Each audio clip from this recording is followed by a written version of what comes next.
Ya Allah, ampunkanlah dosa kami terhadap kedua bapa kami, Ya Allah.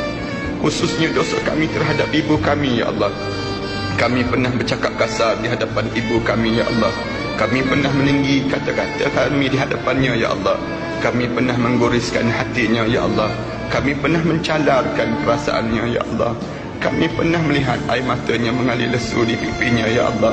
Kami tidak sengaja melukakan hati ibu kami, Ya Allah. Kami tidak sengaja melukakan hatinya, Ya Allah. Kami tidak sengaja melukakan hatinya, Ya Allah. Kami tahu ibu kami menyayangi kami, Ya Allah. Sewaktu mana kami kecil, Ya Allah, di pipi ini dicium bertalu-talunya kami, Ya Allah. Sewaktu mana kami kesejukan pagi, Ya Allah, ibu kami memeluk kami dengan penuh kasih sayang, Ya Allah.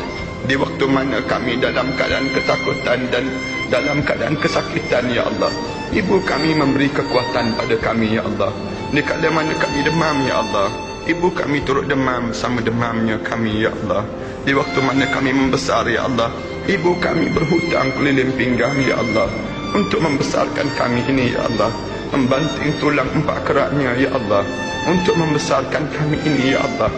Ya Allah, kerana dosa-dosa inikah, Ya Allah, ia menyebabkan hati kami menjadi keras pula, Ya Allah.